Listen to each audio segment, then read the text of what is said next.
తెలంగాణ రాష్ట్ర అవతరణ దినోత్సవ వేడుకలకు హాజరైన కరీంనగర్ జిల్లా ఇల్లందుకుంట సీతారామచంద్ర స్వామి దేవస్థానం చైర్మన్ ఇంగిలి రామారావు, ఈవో సుధాకర్ ఎందరో ఉద్యమకారుల ఆత్మ బలిదానాల వల్ల ప్రత్యేక తెలంగాణ రాష్ట్ర ఆకాంక్ష నెరవేరింది. తెలంగాణ రాష్ట్ర అవతరణ దినోత్సవం సందర్భంగా దేవస్థానం ముందు ఈవో సుధాకర్ జాతీయ పతాకాన్ని ఎగురవేశారు.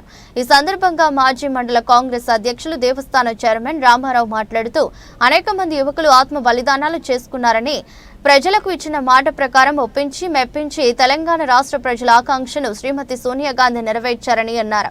ఈ కార్యక్రమంలో ధర్మకర్తలు గోడిశాల పరమేష్, గోలి కిరణ్ కిషన్ రెడ్డి, గోపాల్ రెడ్డి, మల్లేష్, రాజేందర్ రామ్ రెడ్డి, నాగేష్ శ్రీనివాస్, దేవస్థానం సిబ్బంది మోహన్, మల్లారెడ్డి, సురేందర్, ప్రవీణ్, రమేష్ రాజు తదితరులు పాల్గొన్నారు.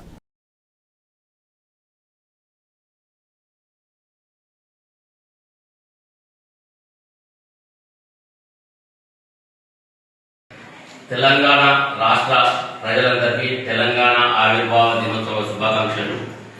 ప్రత్యేక తెలంగాణ రాష్ట్రాన్ని సాధించుకున్న మనం నీళ్లు, నిధులు, నియామకాల పేరిట సాధించుకున్నాం.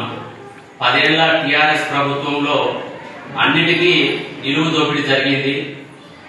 స్కాములు, స్కీములు తప్పితే వాళ్ళు సాధించిన ఘనత ఏం లేదు. ఈ రోజు మన ప్రజాప్రభుత్వం, ప్రజాపాలన రేవంత్ రెడ్డి గారి ప్రభుత్వం వచ్చిన తర్వాత 6 గ్యారంటీల కార్యక్రమమే కాకుండా ప్రతి ఒక్కటి కార్యక్రమాన్ని దిగ్విజయంగా పూర్తి చేసుకుంటున్నాము.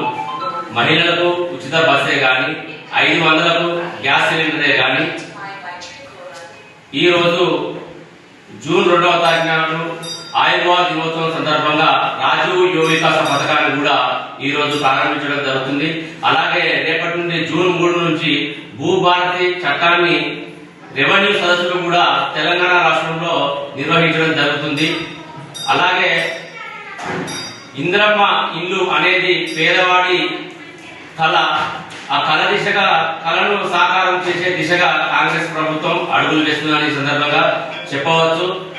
హుజరాబాద్ నియోజకవర్గంలో 106 గ్రామ పంచాయతీలు, 2 మున్సిపాలిటీలు, 60 వార్డులలో ప్రతి ఒక్క నిరుపేద కుటుంబానికి ఇందిరమ్మ ఇల్లు వస్తుందని ఈ సందర్భంగా తెలియజేస్తూ, అక్కడక్కడ చిన్న చిన్న అవాంఛనీయ సంఘటనలు జరుగుతున్నాయి. అవి కావాల్సుకొని కొంతమంది ప్రతిపక్షాలు కావాల్సుకొని కాంగ్రెస్ ప్రభుత్వం మీద బురద ప్రయత్నం చేస్తున్నారు.